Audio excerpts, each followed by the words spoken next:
கோவையில் உள்ள ஏடிஎம்களில் பணம் கிடைக்காததால் வங்கிகளில் கூட்டம் அலைமோதுகிறது. இது குறித்த விரிவான தகவல்களை நமது செய்தியாளர் சுரேஷிடம் கேட்கலாம்.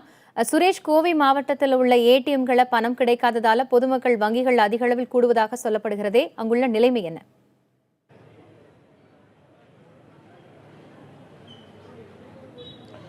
காயத்ரி, பழைய 500 ரூபாய் 1000 ரூபாய் நோட்டுகளை மாற்றுவதற்கு வங்கிகளை அணுக வேண்டியிருந்தது.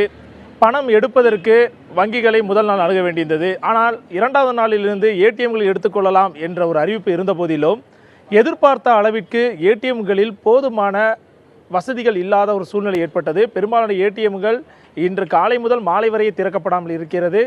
மேலும் திறந்திருக்கக்கூடிய ஏடிஎம்களிலும் பெரும்பாலும் பணம் எடுக்க முடியாத சூழ்நிலை காணப்பட்டது.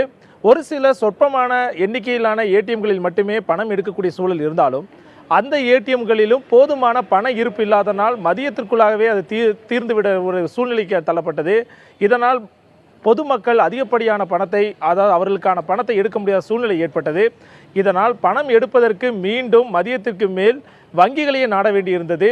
இருந்த போதிலும் அவரவர்கள் தேவைகளுக்கேற்ப ஒரு நாள் 2 நாளுக்கு தேவைகளுக்கேற்ப ஆங்காங்கே பணத்தை எடுத்துக்கொண்டதால் பெருமளவில் கூட்டம் இல்லை என்றாலும் வங்கிகளில் அதே போன்ற கூட்டம் தான் காணப்படுகிறது. இப்போது நம்ம இருக்கிற பகுதி பாப்பநாயக்கபாளையம் பகுதியில் இருக்கிற ஸ்டேட் பேங்க் ஆஃப் இந்தியா அந்த கிளையில் தான் இருக்கும். இந்த பகுதியில் இப்போ கிளைக்குள்ள இங்கே பார்க்கலாம், அதிகப்படியான மக்கள் காத்துட்டு இருக்காங்க.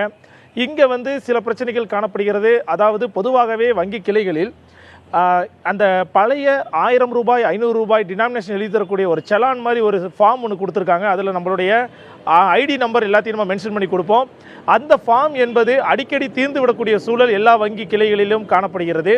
போதுமான அந்த ஃபார்ம் இருப்பு இல்லாதனால் அவ்வப்போது அந்த ஃபார்மை ஜெராக்ஸ் எடுத்துட்டு தான் மறுபடியும் வங்கி கிளைகளில் கொடுத்து அவங்க மறுபடியும் ஃபில் பண்ணி மக்கள்கிட்ட வாங்கி அந்த பணப்பரிமாற்றம் நடைபெறுகிறது.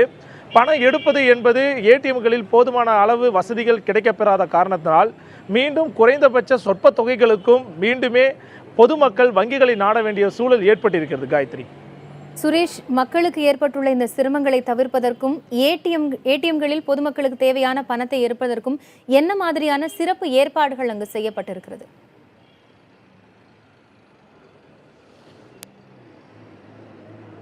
பொதுவாக காயத்ரி, இந்த ஏடிஎம் மையங்களில் பொறுத்தளவுக்கு சொல்லக்கூடிய காரணம் என்னவாக இருக்கிறது என்று பார்த்தமேயானால், பொதுவாக வங்கிகளில் அதாவது அவர்கள் கேட்டுக்கொண்டதுக்கு இணங்க போதுமான தொகை என்பது எந்த வங்கிகளிலும் கிடைக்கப்பெறவில்லை. அவர்கள் கேட்டதை விட குறைந்த அளவு தொகை தான் பெரும்பாலான வங்கிகளில் விநியோகிக்கப்பட்டதாக ஒரு காரணம் ஒன்று கூறப்படுகிறது. இதனால் போதுமான அளவு தொகையினை ஏடிஎம்களில் நிரப்ப முடியாத சூழல் வங்கிகளுக்கு ஏற்பட்டிருக்கிறது, முதல் காரணம்.